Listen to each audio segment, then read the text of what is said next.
జిన్నారం ప్రభుత్వ పాఠశాల విద్యార్థులకి యూనిఫామ్ స్కూల్ బ్యాగ్స్ పంపిణీ చేసిన రవీందర్ గౌడ్. సంగారెడ్డి జిల్లా జిన్నారం మండల కేంద్రంలో ప్రభుత్వ పాఠశాల విద్యార్థులకి హెట్రో యాజమాన్యం విద్యార్థులకి బాక్స్ మరియు యూనిఫామ్లు జిన్నారం ఎంపీపీ రవీందర్ గౌడ్తో కలిసి మెట్రో యాజమాన్య ప్రతినిధులు విద్యార్థులకి అందజేయడం జరిగింది. ఎంపీపీ రవీందర్ గౌడ్ మాట్లాడుతూ మెట్రో యాజమాన్యం పంపిణీ చేస్తున్న స్కూల్ బ్యాగ్స్, యూనిఫామ్స్ అందించడం అభినందనీయమని, అలాగే ప్రభుత్వ పాఠశాలల్లో ఇలాంటి సదుపాయాలు ఉన్న ప్రత్యేక శ్రద్ధ తీసుకొని పాఠశాలల్ని మరింత అభివృద్ధి చేయాలని కోరుకున్నారు.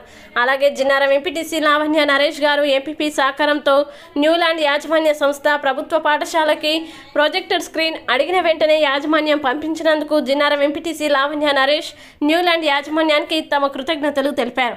ఈ కార్యక్రమంలో జిన్నారం ఎంపీటీసీ కోరబోయిన లావణ్య నరేష్, మెట్రో యాజమాన్య ప్రతినిధులు భాస్కర్, ప్రధానోపాధ్యాయులు మృదుల, యూత్ కాంగ్రెస్ మండల అధ్యక్షులు యనగండ్ల నరేందర్, కాంగ్రెస్ పార్టీ మండల సెక్రటరీ పల్నాటి భాస్కర్, కాంగ్రెస్ పార్టీ నాయకులు ఎర్రవల్లి ప్రవీణ్, తోరి వినోద్, విష్ణుమూర్తి, మాదరి ప్రవీణ్, ఎస్ఎంసీ మాజీ చైర్మన్ భాస్కర్ నాయకులు పాల్గొన్నారు.